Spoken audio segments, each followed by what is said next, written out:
ചൂട് സമയത്ത് തണുപ്പിച്ച് കഴിക്കാൻ പറ്റിയ ഒരു അടിപൊളി ഐറ്റമായിട്ട് ഞാൻ ഇന്ന് വന്നിട്ടുള്ളത്. സിമ്പിളായിട്ടുള്ള ഒരു ഐറ്റമാണ്. അതിന് വേണ്ടിയിട്ട് 3 മുട്ടയും 3 സ്പൂൺ പാൽപ്പൊടി 3 സ്പൂൺ പഞ്ചസാരയാണ് എടുത്തിട്ടുള്ളത്.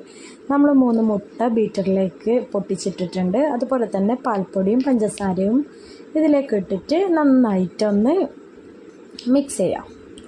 ഓക്കെ, മിക്സ് ചെയ്തതിന് ശേഷം ജസ്റ്റ് ഒന്ന് ഏലക്കാപ്പൊടി ഇടാൻ ഞാൻ വിട്ടുപോയിട്ടുണ്ട്. ഏലക്കാപ്പൊടിയും കൂടി ഇപ്പോൾ ഇട്ടിട്ടുണ്ട്. ഏലക്കാപ്പൊടി ഇട്ടതിന് ശേഷം നന്നായിട്ടൊന്ന് ബ്ലെൻഡ് ചെയ്തതിന് ശേഷം നമ്മൾ ഒഴിച്ച് വെക്കാൻ വിചാരിച്ച ടിന്നിലേക്ക് കുറച്ച് ബട്ടർ പരട്ടിയതിന് ശേഷം അതിലേക്ക് ഈ മിക്സ് അങ്ങ് ഒഴിച്ചു കൊടുക്കാം. അതിനുശേഷം ഇതൊന്ന് സ്റ്റീം ചെയ്തെടുക്കണം. സ്റ്റീം ചെയ്തെടുത്തതിന് ശേഷം ഒരു 10 മിനിറ്റ് കൊണ്ട് തന്നെ ഇത് കുക്കായി തീരും. ഞാനിപ്പോൾ ഇത് കട്ട് ചെയ്ത് ഫ്രിഡ്ജിൽ വെച്ച് നല്ലോണം തണുത്തതിന് ശേഷമാണ് കഴിക്കുന്നത്. നല്ല ടേസ്റ്റി ആയിട്ടുള്ള ഐറ്റമാണ്. കുട്ടികൾക്കൊക്കെ ഭയങ്കര ഇഷ്ടമാണ്.